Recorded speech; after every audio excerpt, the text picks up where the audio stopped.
Tantor Audio, a division of Recorded Books, presents A Step Too Far by H.L. Day, narrated by Brad King. Chapter 1. Mikhail. I sighed loudly, glancing at Igor to see if he shared my irritation at being made to wait. As usual, though, my compatriot gave very little away, his face remaining expressionless. Ублюдок делает это нарочно. Translated, it meant, the bastard's doing this on purpose. I received nothing more than a slight eyebrow raise and a nod in response to my statement. Standing, I looked around for a moment before walking over to the window and staring out at the lack of view. Nothing but concrete paving stones with a few weeds poking between the cracks. I understood the reason for meeting in the middle of nowhere, but that didn't change the fact that the area left a lot to be desired, as did the block of offices where I found myself standing, the paint peeling from the walls, and the room smelling as if they hadn't experienced a breath of fresh air for years. I tugged at the window catch, figuring that was at least something I could rectify, for this room anyway. I doubted the meager breeze would do a lot for the rest of the building. It didn't budge, the window welded shut. I pulled harder, putting my considerable bulk into the action. Still no movement. It couldn't have been opened for at least a decade. Whoever had worked in these offices before they had been abandoned seemed to have liked it to be warm and stuffy. Giving up, I turned around just as the door opened and a suited man appeared, holding a phone to his ear. He waved us into the office while he ended the phone call. I couldn't help expressing my displeasure aloud. The consequence of... Finally. Igor stood, and I followed him into the office, which was no more attractive than the waiting space outside had been. The man took the seat behind the desk, while Igor and I faced the challenge of folding our tall, muscle-bound frames into the tiny plastic chairs on the opposite side of it. During the long silence which followed, I regarded the man we'd come here to meet. He seemed tired. His short brown hair was disheveled, as if he'd spent the last few hours running his fingers through it. His skin, which usually appeared youthful for a man in his late 40s, was looking sallower than I'd ever seen it. In short, he seemed like a man who hadn't slept for the last 36 hours. Given the topic I suspected he was about to broach, he probably hadn't.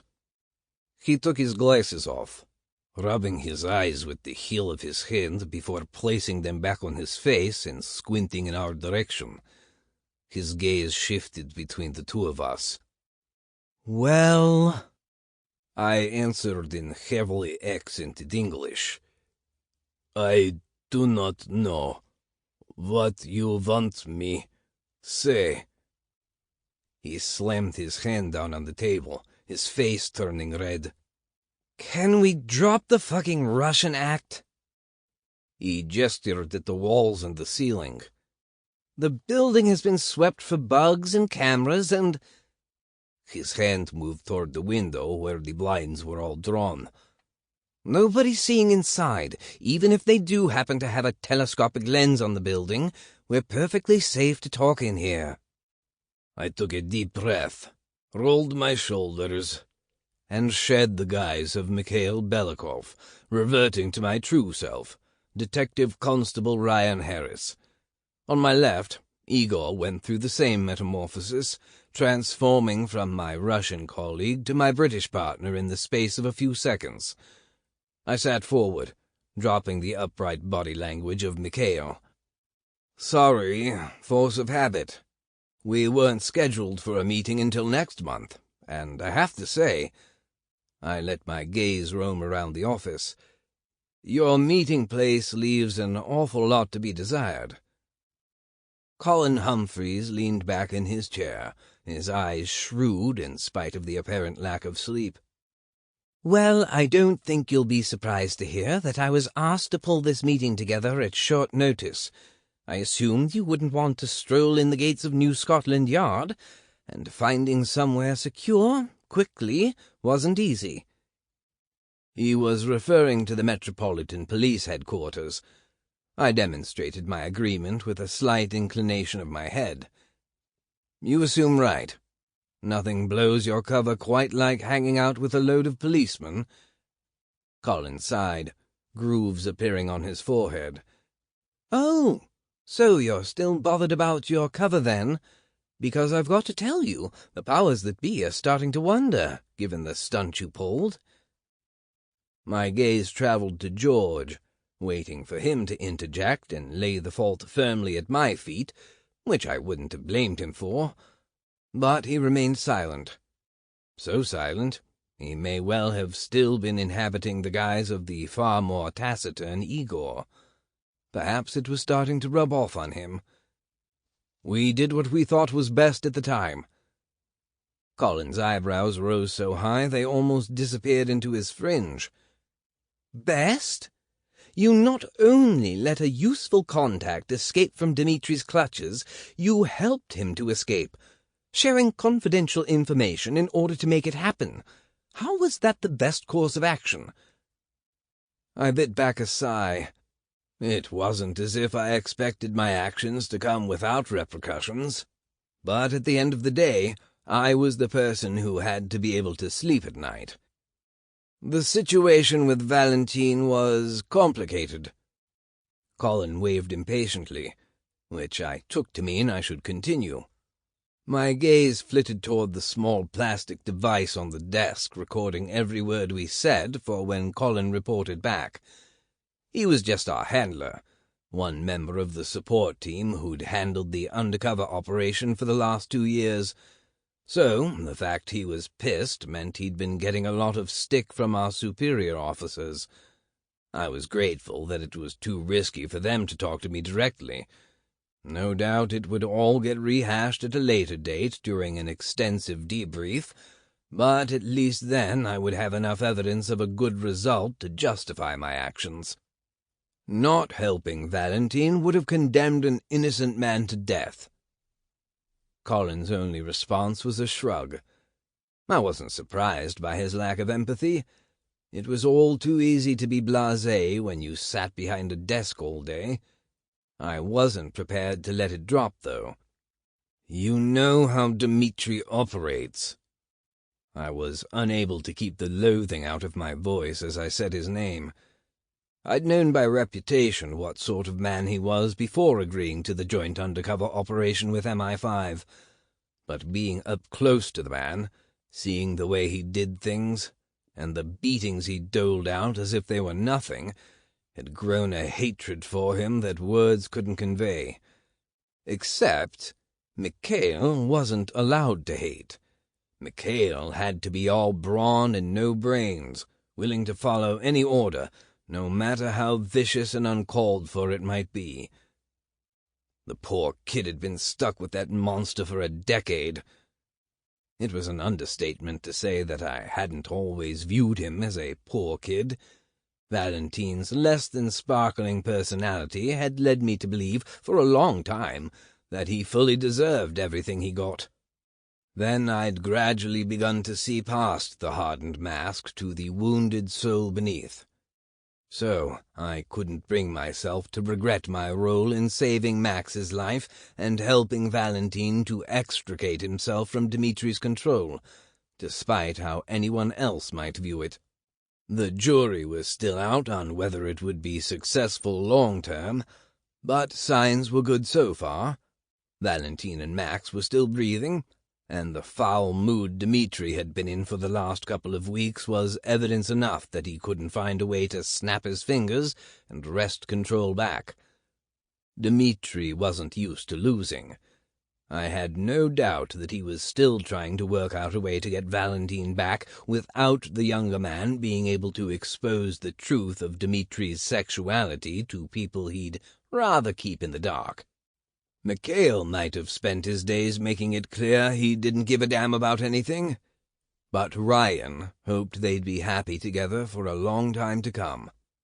Most of the time, there was very little joy to be gleaned from undercover work, only the promise of succeeding in meeting the operation's objective, so any opportunity to find it elsewhere was welcome.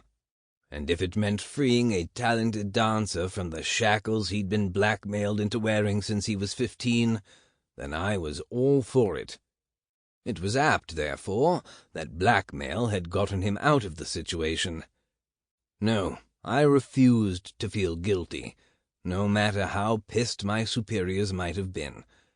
I just needed to convince them that the situation was still salvageable. To my surprise, it was George who spoke first. "Valentine's presence was holding us back." Colin turned toward George, focusing his full attention on my partner. "How so?" I took the opportunity to regroup while the scrutiny was elsewhere. George paused, as if he was picking his words carefully. Igor said so little that it always took some getting used to when he switched back to his real persona, and words flowed much more readily. "We were stuck babysitting the dancer. Look at the fact that we were sent to London while Dmitry stayed in Russia to conduct business. Dmitry is our target, yet we weren't able to get close to him, because that wasn't the role we'd been hired for. I know that was our in, and we'd waited years for the opportunity, but it wasn't ideal. This way," I took over, wanting to show my support for him being prepared to dig us both out of a hole. "This way, there's no distractions, and we can get closer to Dmitry." Colin sat back in his chair, a small sigh escaping his lips. "So he's going to keep you around, then? Because there was speculation that with no dancer to babysit, he'd have no more need for you, which, I don't need to tell you, would be the end of everything we've worked so hard for." I nodded, acknowledging the valid point. "He says he has other uses for us." Colin's look turned speculative. "And are you any closer to getting a better handle on his connections? Remember, he's just a means to an end, a small fish in Bratva. We need names and details of the bigger fish. One fish in particular." I hated that question. It was so easy for them to sit there and talk about making necessary connections and discovering crucial information, as if it were possible to wave a magic wand and deliver it from thin air. They didn't appreciate how carefully we needed to tread with Dmitry. The man may have only been a small fish, but even a small fish didn't get where he was without being clever. A small fish still had multiple men at his disposal, ready to follow his orders to the letter. He'd proved it with the speed with which he'd been able to take a hit out on Max. It had been organized almost from the very second Valentine had been back in his clutches. Dmitry was a small fish by Bratva standards, but he had teeth. Very sharp teeth, ready to rip flesh from bone if the fancy took him. "You don't need to tell us what our role is. We're fully aware. But it takes time. It's not something we can rush. Hopefully, now that we're closer to Dmitry, we might make more headway, get an opportunity to earn his trust even more. As soon as we discover something useful, we'll call." Colin nodded, seemingly placated. Without speaking, I gestured at the recorder. He rolled his eyes, but reached over and pressed the button to stop the recording anyway. I waited a few extra seconds to make sure it was really off. "So, off the record, how bad is it?" He grimaced. "Major meetings involving everyone in the operation. Lots of raised voices. They're concerned you didn't run it by them first. The words stupid, reckless idiot may have been mentioned, just between you and me." "They would have said no."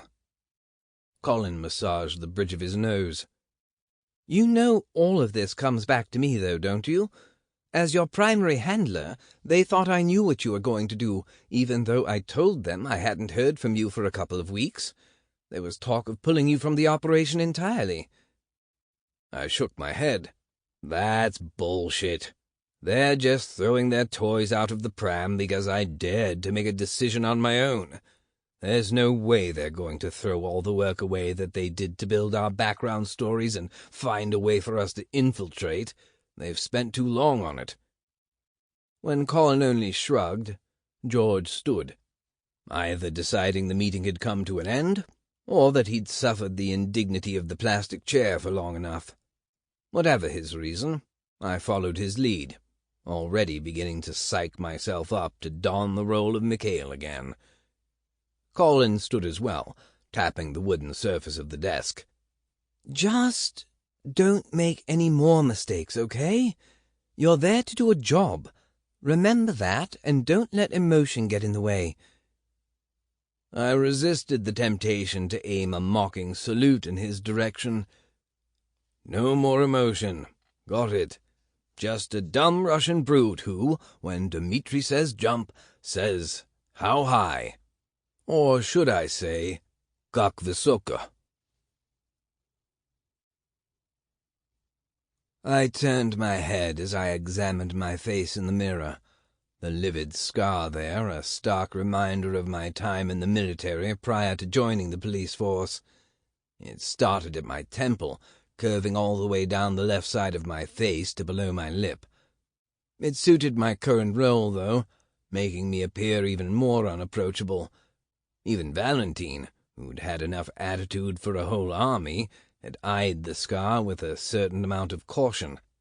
I'd seen the question hovering on his lips several times, but he'd never asked, meaning I'd never had cause to use the prefabricated lie designed to match Mikhail's past rather than my own. Although I'd been playing the role for so long, the lines were beginning to blur, and sometimes it was difficult to work out where Mikhail ended and Ryan began. I resisted the temptation to rest my forehead against the cold, reflective surface. The suite had been paid for by Dmitry Gruzdev, which meant there was no guarantee that there wasn't some sort of surveillance, even in the bathroom. The man had proved how suspicious he was every time he'd had Igor or me search Valentine's room. For what? I was never sure. But I guess the fact that Valentine had been communicating and sharing information with a secret French contact for years proved that Dmitry's suspicions weren't unwarranted. Most of the searches had been carried out during one of Dmitry's twisted parties, when Valentine had been otherwise engaged. I wondered how blasé and ready to criticize all my superior officers would have been if they had been a fly on the wall during one of those parties. Mikhail needed to maintain an uncrackable facade, which was difficult when all Ryan wanted to do was yell at the dirty fuckers to take their hands off the boys, who clearly weren't enjoying their attentions. But all I could do was watch, and pretend it didn't bother me. Yeah, it was easy for Colin to sit there and utter trite advice about keeping emotion out of it. Not so easy to do.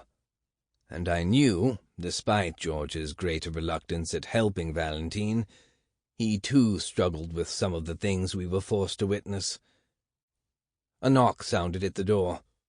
Even though I didn't offer a response to whoever it was, it opened anyway, Igor's face appearing in the gap. He was ex-military too. So, even if I had been taking a crap, it wouldn't have bothered either of us one bit.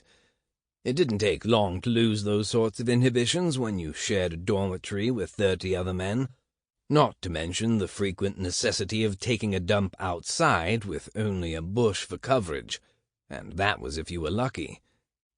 He spoke in Russian, his pronunciation as perfect as my own. "Dmitry has a job for us." My heart sank. What sort of job?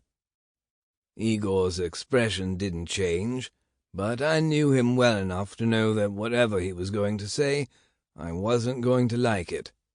"He's scoping out possible dancers to replace Valentine. He wants us to carry out surveillance on a couple of them to ascertain their suitability." Ryan wanted to say hell no, that he had no intention of dragging another fly into the spider's web when he'd only just released the last one. I pushed him down into my subconscious, reminding myself that Mikhail couldn't do that. All Mikhail could do was question whether we were the right people for the job. "We know nothing about dancing." Igor held up a few pieces of paper. "We whittled them down, and then he will audition them." He handed me another piece of paper, with a few words hastily scrawled on it in Dmitry's familiar handwriting. "This is what we're looking for." I scanned the words written on it. Young, attractive, little or no money, no family or estranged from family, preferably gay, but not essential.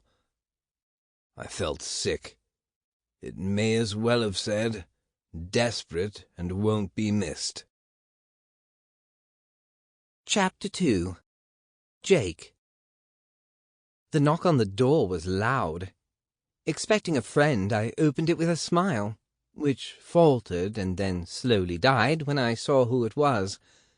I forced myself to remain immobile as my landlord Terry's gaze trailed down over my chest before lingering on my crotch as he licked his lips. I didn't know what was worse, the fact he was a huge sleaze, or that he didn't even bother to try and hide it any more. He was dressed in a vest, which I assumed used to be white. Now it was more of a dingy grey, with an interesting stain at the bottom that I suspected wasn't from that morning's breakfast. He scratched his protruding stomach through the vest with a hairy-knuckled hand while he continued to look his fill. I fought the urge to retch, instead bringing all my performance skills to the fore. "Hey, Terry, to what do I owe this honor?" Dragging his eyes away from my crotch, he settled on my lips instead, his gaze hungry. "Rent's 2 days overdue." "Is it? Shit!" I feigned surprise, even as my heart started to pound. "Have you got it?" I leaned against the door jamb, trying to buy some time. I couldn't say yes, because then he'd expect me to hand it over. But if I said no, then we'd be back to the exact same place we'd been last month, with Terry threatening eviction. I'd finally managed to scrape the money together, a week after it had been due. I'd moved somewhere cheaper, only this place was already a shitty one-bed studio with damp on the walls that I shared with cockroaches. I wasn't sure there was anything cheaper, unless I was prepared to move into a crack den. "I'll get it. You just need to give me a couple of days." Terry shook his head, his long greasy hair brushing the patchy stubble on his face. "Jakey." I bit the inside of my cheek to stop myself from pulling a face at the use of the pet name.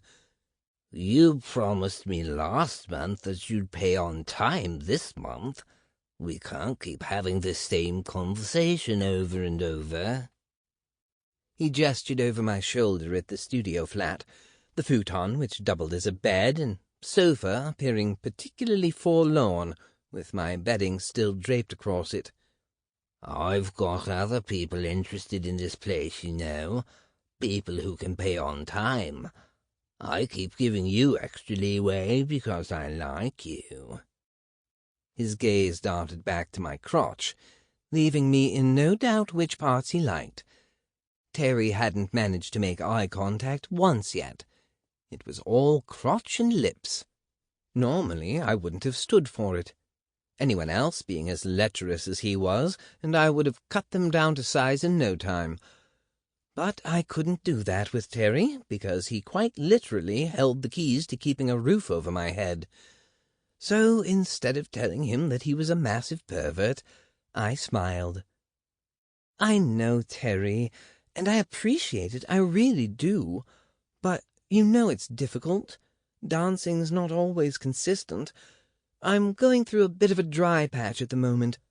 When things pick up, then— Going to get a job in the next 2 days, are you? Yeah, I mean— There was no choice but to lie through my teeth. I've got an audition lined up. I didn't. I had absolutely nothing lined up. And when will they pay you? He had me over a barrel there. Even if the audition wasn't fictitious, and I got it, there's no way they'd give me an advance. That's not the way the world worked. Not the dancing world, anyway. I shrugged. Terry leaned in. Listen, Jakey, I've been loath to say this to you because, some people are sensitive and can take it the wrong way, but I can see you're desperate, so I'm going to offer you a bit of a lifeline. Make you an offer. I stiffened, all of my senses switching to red alert. I'd known this was coming. In fact, I was surprised it had taken him this long. I'd even, on occasion, convinced myself I was wrong about him, that he just liked to look. But I was pretty sure I could guess what the next words out of his mouth were going to be. I just had to stop myself from vomiting on his feet when he said it. My fingernails dug into the door jamb as I managed to push the words out through gritted teeth. What offer? He gave my body another long, slow perusal. A pretty boy like you must be used to bartering for things. I stayed silent. So, what do you say to working out a reduced rent in exchange for other services? Services? He smiled. It didn't make him any more attractive. Let's stop being coy, shall we? You're a dancer. I've heard about dancers. I bet this is the way you do things most of the time anyway. His eyes roved hungrily over my face. You have lips made for sucking cock. I want to see them wrapped around mine. He reached down, readjusting the part in question inside the sweatpants he wore. Make it a regular thing, and I'll cut your rent by half every month. Nausea welled up inside me. It wasn't just the idea of sucking Terry's dick that made me feel ill. It was the fact that for one split second I'd almost considered it. When had I gotten that desperate? I was a good dancer. The problem was there was an awful lot of good dancers in London. I needed something else to make me stand out from the crowd, and that was the part I struggled with. But now he'd put his cards on the table, there was no going back. Every time I couldn't make rent on time, out would come the sleazy suggestions. And what if I got to the point where there was no feasible option apart from that? No, I had to put a stop to it, now. I leaned forward, running my tongue slowly and deliberately over my bottom lip. Terry's breath hitched. I crooked my fingers, indicating for him to come closer. A gleam appeared in his eyes as he shuffled forward, his face so close that I could smell his breath. He actually thought I was going to kiss him. Terry? Yes, Jakey? I moved closer still, wanting him to hear the words I was about to say loud and clear. If there was only one cock left in the world, and it was yours, and my survival depended on sucking it, I still wouldn't go anywhere near it. So, you can take your sleazy fucking offer, and you can shove it up your fat hairy ass. I moved backward and slammed the door in his face before he could register my intention. I leaned back against it, waiting for the inevitable explosion to hit. I didn't have to wait long, a hand hammering on the wood right next to my head. You fucking piece of shit! And after every... Sample complete. Ready to continue?